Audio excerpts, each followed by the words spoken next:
안녕하세요. 저는 시흥에 살고 있는 평범한 40대 여자예요. 국민학교도 제대로 못 나와 이 집에 시집 와서 20년을 넘게 구박만 받으며 살다가 얼마 전에 처음으로 시어머니께 큰 소리치고 남편에게 이혼하자고 했네요. 그놈의 돈이 뭔지 결국 권력이었네요. 저는 어느 시골의 어려운 소작농 집안에서 태어났어요. 1남 5녀 중 장녀로 태어나 저는 9살 때부터 농사일을 했습니다. 아니, 제 기억엔 5살 때부터 엄마 아빠의 농사 심부름을 했던 기억이 나네요. 어릴 때 저희 집은 이렇다 할 큰 밭도 없었고 집 근처 자그마한 땅에 이것저것 심어서 그때그때 떼다 팔았어요. 소규모 복합농이었죠. 재산이랄 것도 없고 근근히 먹고 살았던 집안이었습니다. 그런 집의 장녀이다 보니 저는 집안의 소 같은 존재였어요. 학교 가는 시간 빼고는 늘 집안일, 농사일, 동생들 돌보기 하느라 그 어린 나이부터 관절이 쑤실 정도였네요. 저희 집엔 냄비 받침 대용으로 쓰는 낡은 책 한 권이 다였고 부모님은 저희를 가르치실 생각이 전혀 없으셨죠. 그럴 만도 한 게 당장 입에 풀칠부터 해야 하니까요. 지금 어린 아이들은 초등학교 들어가기 전부터 한글도 떼고 숫자 공부도 하며 어떤 아이는 영어로 유창하게 대화도 할 정도이지만 저는 학교에 들어가서 처음 책이라는 걸 펴봤네요. 일만 해야 하는 지옥 같은 집에서 벗어나 가나다 공부하는 게 어찌 그리 재미있던지 너무 즐거웠어요. 저는 당시에도 저희 학교에서 형편이 많이 어려웠던 수준이었는데 다행히 담임 선생님들을 다 좋은 분만 만나 도움받고 지냈어요. 남는 문제집 같은 걸 꼭 저를 주셨고 모르는 문제 있으면 언제든지 갖고 오라며 따스하게 웃어주셨어요. 그런 덕분인지 저는 국민학교 다니는 내내 공부도 곧잘해서 전교 5등 안에는 항상 들었습니다. 등하굣길에도 손에서 교과서를 놓지 않았어요. 그 정도로 저는 공부가 너무 좋았어요. 그러다가 6학년 때쯤 일이 터졌습니다. 짝꿍이 과학 잡지를 들고 와 쉬는 시간에 보길래 옆에서 같이 보는데 너무 재밌는 거예요. 어딜 가면 이 책을 볼 수 있냐 물으니 도서관에 있다고 하여서 그날 하교 후 집으로 향하지 않고 도보로 1시간 정도 걸리는 시내 도서관에 갔습니다. 보자마자 순식간에 5권 정도를 단숨에 읽어버리고 정신을 차린 후에는 이미 저녁 시간이 훌쩍 넘어 있었죠. 저의 처음이자 마지막 일탈이었습니다. 아침에 신신당부하며 오늘 감자밭 수확하는 날이라 바쁘니 집에 빨리 오라고 하셨던 엄마 얼굴이 생각나서 다리가 후들거릴 정도로 너무 무섭더라고요. 뒤늦게 달려가 집에 도착하자 잔뜩 화가 나신 부모님께 회초리로 엄청 맞으며 혼났습니다. 그리고 그 다음 날부터 저는 학교에 가지 못했어요. 반학기 정도만 다니면 국민학교 졸업을 할 수 있었는데 졸업장만 겨우 받았죠. 그리고 나서 중학교도 가지 못하고 저는 내내 부모님을 도와 일만 했어요. 그때는 반항의 여지도 없었네요. 제가 일을 하지 않으면 정말 가족들이 굶어 죽을 것 같았죠. 그러다가 18살 때쯤 시내의 어느 방직 공장에 취직하게 되었어요. 아무래도 농사일보다는 제가 밖에 나가 일을 하는 게 가게에 더 도움이 되었죠. 그때 저는 월급 20만 원 정도를 받아서 모두 집에 들였습니다. 그렇게 18살이 될 때까지 농사일, 공장일, 집안일 말고는 제 인생에 기억날 만한 일이 없었죠. 잠시 학교 다녔을 때의 그 행복감은 못 잊지만요. 저도 사춘기가 뒤늦게 왔는지 그런 저의 인생과 부모님에 대해 다시 생각하게 되었어요. 집이 정말 싫어지더라고요. 그러다가 우연히 19살 때 다른 공장 직원인 지금의 남편을 만나게 되었어요. 남편은 당시 27살, 한 서너 번 밖에서 만났을 때 제가 먼저 결혼하자고 했습니다. 참 당돌했죠? 저에게는 도피처가 필요했거든요. 그렇게 남편과 짧게 연애한 후 20살 되자마자 지금의 남편과 결혼했습니다. 결혼하고 저는 친정에서 벗어나 잠깐 자유를 느꼈습니다. 다행인지 불행인지 친정은 딸을 출가 외인이라고 생각하여 결혼 후 일절 간섭이 없으셨네요. 관심이 없다고 해야 하겠지만요. 그렇게 저는 남편과의 결혼 생활에 집중하며 행복도 맛보았어요. 남편도 꽤 자상한 편이었죠. 고생 끝 행복 시작이구나 생각하며 달콤한 미래를 꿈꿨습니다. 하지만 복병이 있었어요. 바로 시어머니셨죠. 시어머니는 저희가 결혼하기 전 인사드렸을 때부터 저를 탐탁지 않으셨어요. 그래, 이름이 뭐니? 네, 이은주입니다. 학교는 어디 나왔고? 성산국민학교 나왔어요, 어머님. 국민학교? 아니, 국민학교가 끝이냐? 엄마, 내가 말씀드렸잖아요. 이 사람 집이 어려워서 일 도와드리느라 학교도 제대로 못 갔어요. 착한 사람이에요. 착하고 자시고 어느 정도 수준이 맞아야 결혼을 할 거 아니냐. 엄마, 착하고 성실한 사람이야. 너무 편견은 갖지 말아주세요. 집도 가난해. 학교도 제대로 못 나와. 그럼 착하고 성실하기라도 해야지. 너는 애가... 대놓고 저를 핀잔 주셔서 결혼도 반대당할 줄 알았는데 남편의 강력한 푸시 덕분인지 수월하게 결혼하게 되었어요. 이해는 갑니다. 남편은 그래도 상고까지 나와서 어느 정도 자리도 잡고 나이대 치고 돈도 꽤 잘 벌었던 반면 저는 국민학교 졸업장만 간신히 있는 가방끈 짧은 가난한 집안의 장녀였으니까요. 그렇게 결혼에는 꼴이 냈지만 시댁에 가면 저는 늘 무시받아야 했습니다. 아니, 그 집에서 부침개 뒤집는 방법도 안 알려주셨어? 학교도 못 나왔으면 이런 거라도 좀 잘해야 밸런스가 맞지 않니? 죄송해요. 다시 해볼게요, 어머님. 예, 그냥 손 떼. 천상 밭일이나 할 팔자가 우리 집에 시집을 왔으니.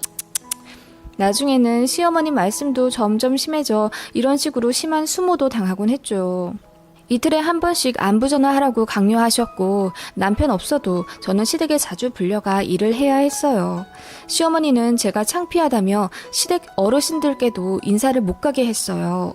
시아버지도 말씀만 아끼셨지 저를 보는 눈빛이 많이 차가우셨습니다. 그렇게 지내온 제가 그나마 조금 인정받기 시작한 건 아들을 낳고 나서예요. 말 그대로 떡두꺼비 같은 첫 손주를 낳고 나서야 제대로 된 며느리 대접을 해주시더라고요. 아들 낳고 저를 향해 처음으로 고맙다 하시며 웃어주셨던 시어머니, 시아버지의 표정을 보고 엄청 울었습니다.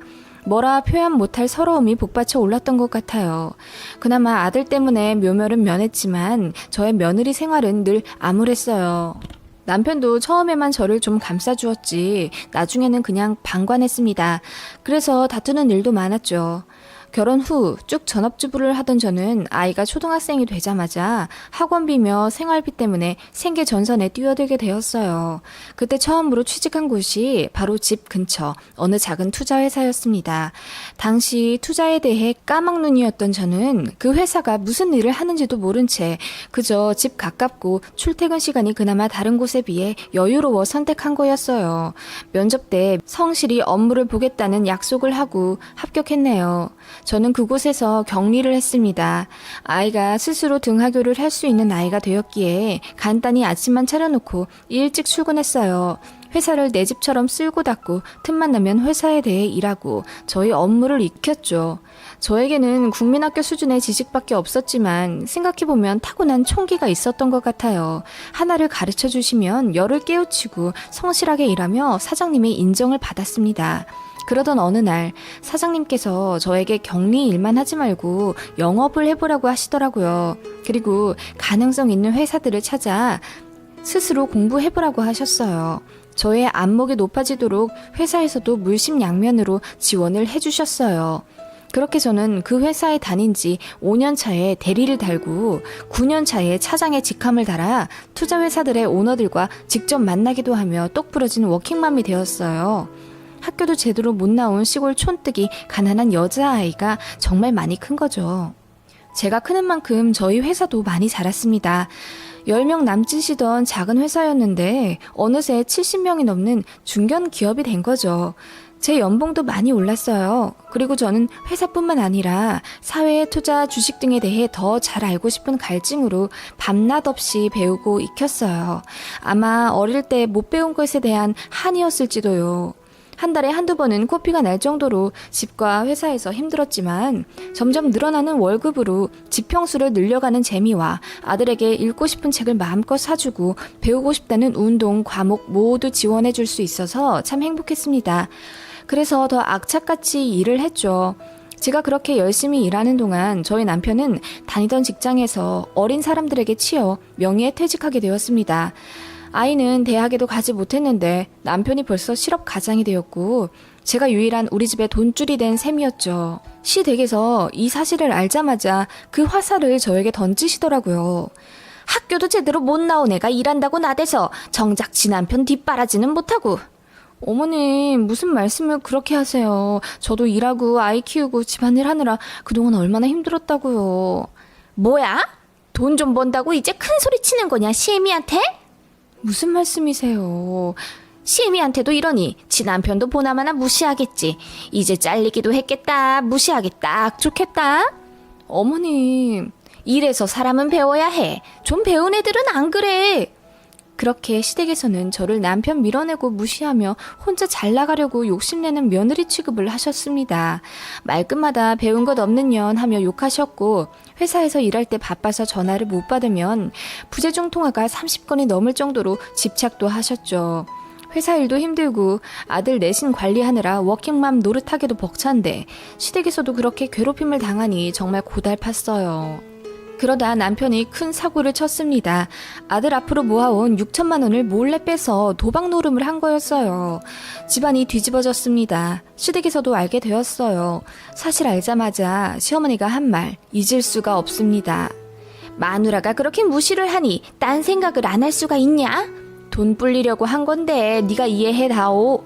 이러시더라고요. 제가 언제 무시를 했다는 건지. 일하면서도 꼬박꼬박 밥 차려주고 백수 남편이라고 기죽지 말라고 말 한마디 함부로 하지 않았는데요. 너무 화가 났지만 그놈의 학벌 컴플렉스가 뭔지 저 스스로가 저를 입도 뻥끗 못하게 만들더라고요. 네, 저는 한없이 부족한 며느리니까요. 그냥 네 하고 시댁을 나왔네요. 남편은 고개를 숙였지만 그렇게 미안해 하지 않더라고요. 부족한 저를 받아주고 그래도 자상했던 남편이었기에 저도 용서할 수밖에 없었죠. 다시는 도박하지 않겠다는 각서받고 없던 일을 했습니다. 그렇지만 신뢰는 깨져서 회복하기 힘들었죠. 아들 대학 가면 쓸 수 있는 등록금이랑 유럽 여행비로 모아두고 있던 돈인데 너무 허무했습니다. 제가 아무리 회사에서 능력을 키웠다고 해도 여자의 직장 수명은 참 짧아서 저도 몇 년 안 남았다는 사실을 본능적으로 알고 있었어요. 뭔가 대책이 필요했죠. 그때부터 밤낮으로 주식 공부를 했어요. 인터넷으로 강의도 듣고 책도 빌려다 봤네요. 다행히 회사에서 배운 것들이 모두 저의 살이 되었더라고요. 10몇 년 동안 뼈가 삭도록 회사에서 공부하고 일한 게 헛수고가 아니었는지 저는 투자에 대한 감이 아주 높아졌었죠. 그렇게 주식 투자를 하게 되었어요. 남편에게는 비밀로 했습니다. 항상 월급의 20%는 적금 통장에 넣었었는데 노선을 바꿔 주식 계좌에 넣었고 그렇게 3년을 보냈습니다. 남편은 그 사이 몰래 집 담보대출을 받아 또 도박을 했습니다. 그리고 강원랜드에 가서 또 도박을 하고 토토를 하고 그렇게 열심히 모아온 재산을 말아먹기 시작했습니다. 어느새 남편과는 대화도 하지 않는 사이가 되었죠. 시댁에서도 이런 저희 집 분위기를 알게 되었어요. 저도 남편이 너무 싫어지니 시댁에도 전하며 발길을 끊게 되더라고요. 어쩔 수 없었습니다.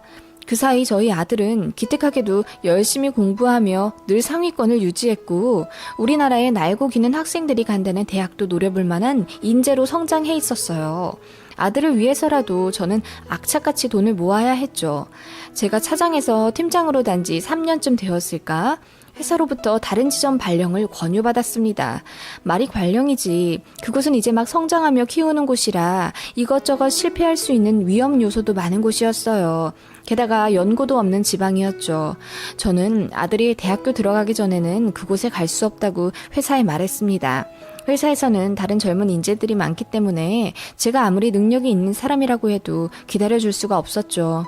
그래서 반정리 해고를 당했어요. 그래도 퇴직금은 1억 정도나 되더라고요. 제가 회사에서 잘리자 시댁에서 바로 저를 호출하시더라고요. 비아냥 거리실 게 분명했기 때문에 가기 싫었지만 어쩔 수 없었습니다. 가자마자 앞치마를 던지며 저에게 하는 말. 얼마 다니지도 못할 회사에 그렇게 충성해대더니 꼴 좋다. 국민학교도 못 나온 네가 회사 사장이라도 되는 신화를 이루나 했더니 밥이나 해? 하시며 저를 째려보시는 시어머니. 그때까지도 왜 저는 아무 말 못했는지. 회사에서는 능력 좋은 커리어 우먼이었지만 집안에서는 저는 여전히 가방끈 짧은 촌뜨기였으니까요. 그렇게 모멸감을 느꼈지만 저를 위로해주는 건 저희 아들과 주식 계좌뿐이었습니다. 저희 주식들은 몇 년 동안 몰라보게 몸집이 불려져 있었습니다. 넣고 빼고를 반복하며 키워온 저의 주식 계좌에는 어느새 12억이 찍혀 있었습니다. 그래서 회사를 나올 때 미련이 없었던 거죠. 저는 이 돈을 절대 남편에게 들키지 말아야 했어요. 남편이 또 이 돈에 손을 대면 아들의 목마저 날아가 버릴 게 뻔하죠. 아니나 다를까 남편이 퇴직금 얼마 받았는지 묻더라고요. 사실대로 1억 정도 있다고 했더니 남편이 벌개진 눈으로 흥분하며 반만 달라고 하더라고요. 그동안 자기도 일하느라 힘들었고 제가 회사 다니는 동안 아들 케어하느라 힘들었다면서 본인에게도 그 정도 몫은 받을 가치가 있다는 둥 이런저런 헛소리를 하면서 저의 손목을 잡고 폭력까지 행사할 분위기였습니다. 그때 이대로는 안 되겠다는 생각이 들었어요. 아들의 행복마저 남편의 도박으로 날아가 버릴 것 같은 위기감이 들었습니다. 그래서 이혼을 하자고 했습니다. 아들 대학만 붙고 나면요. 뭐? 이혼? 말도 안 되는 소리를 하고 있어. 당신 도박 안 하겠다고 각서 쓴 거 잊었어요? 그때 각서에 뭐라고 써 있었죠? 또 도박하면 이혼하겠다고 했어요. 그런데 그 이후로도 4번이나 더 했잖아요. 그때마다 눈 감아줬는데 또 돈을 찾아요? 남편은 아무 말 없었고 잠시 생각하는 듯 하더니 짐 싸서 나가더라고요. 그리고 시댁으로부터 전화가 왔습니다. 당장 건너오거라! 차를 끌고 시댁에 가는 동안 많은 생각을 했습니다. 분명히 저에게 비난의 화살이 쏟아질 게 분명했는데 벌써 억울해서 눈물이 나더라고요. 그래도 저라도 현명하게 생각해야 했습니다. 아들 수능이 2달도 안 남았는데 그때까지만 어떻게든 참자 생각했어요. 예상대로 집에 들어서자마자 제 얼굴에 날아온 걸레. 우리 아들한테 이혼을 하자고 했다고? 어머님, 진정하시고 얘기 좀 들어보세요. 내가 지금 진정 안 하게 생겼냐? 너 손에 1억 들고 있으니 이제 눈에 뵈는 게 없구나? 어머님, 아범이 집 담보대출로 돈 빼서 도박한 건 아세요? 지금 저희가 만든 빚만 거의 1억이에요. 퇴직금 받아서 제가 어디다 쓰겠어요. 아범이 사고친 거 메꿔야 해요. 지금 상황이 이 정도인데 이혼 얘기로 겁도 못 주나요? 뭐야? 그럼 진짜 이혼하겠다는 말이 아니고 그냥 한 말이다 이거지? 네, 이혼 안 해요. 아무리 그래도 그렇지 어디 하늘 같은 남편한테 먼저 이혼하자고 겁을 주네 만해. 배운 것도 없는 너 같은 거 우리 집이 받아주니 이제 기어오르는구나 아주. 잔말 말고 서로 사과들 하고 잘 살아. 부족한 게 있으면 서로 채워주며 사는 거다 원래. 별 볼 일도 없는 거 불쌍하다고 받아줘서 그래도 회사도 다니게 해주고 이만큼 되게 해준 거 다 우리 아들 아니냐. 이제 와서 이혼 안 해 만해하면 진짜 건방진 거지. 어머님의 말도 안 되는 이야기를 들으며 속에서 천불이 났지만 2달만 참자 하며 속으로 삭혔습니다. 그렇게 2달 정도 남편과 최대한 이야기를 안 하며 참았고 아들의 수능도 무사히 치렀습니다. 예상대로 공부 잘하는 아들은 목표로 하던 대학에 턱하니 붙었습니다. 저도 이제 더 이상 참아야 할 필요가 없어진 거죠. 이왕 참는 거 아들 장가 보낼 때까지도 참을까 했지만 아들의 수능 전날에도 도박 친구들과 강원랜드에 가서 얼마를 쓰네 마네하며 히히덕거리며 작당 모의를 하는 것을 듣고 이 사람 진짜 안 되겠다고 포기하게 되었어요. 남편보다 저희 인생보다 우리 아들이 비교도 안 될 만큼 소중하니까요. 큰 일도 끝냈겠다. 남편이 긴장이 풀렸는지 전에 말하던 퇴직금 이야기를 또 꺼내더라고요. 반드시 2배로 불려줄 테니 5천만 원만 달라고 하네요. 보나 마나죠. 절대 안 된다고 했습니다. 그랬더니 난데없이 물건을 부수며 이제 본인을 대놓고 무시하냐며 소리를 지르고 저를 밀치더라고요. 그 바람에 가구에 부딪혀 오른쪽 어깨에 피까지 났습니다. 피를 보니 왜 갑자기 친정 생각이 나는지 기댈 데 없이 이렇게 피까지 보는구나 싶은 생각에 서러움이 올라와 눈물을 펑펑 쏟았습니다. 전화를 들어 시어머니께 전화했어요. 그리고 말했습니다. 이혼하겠다고. 한달음에 달려온 시어머니가 저를 보자마자 밀치시다가 피를 보고 흠칫하시더라고요. 그만 이혼하겠다고 말씀드렸습니다. 시어머니가 남편을 나무라며 아무리 그래도 때리면 네가 불리하지 않겠냐 하며 타박하시더라고요. 뭐가 불리하단 건지. 아마 결국 이혼을 하게 되면 주고받게 될 위자료 이야기까지 은밀히 나누었었나 봅니다.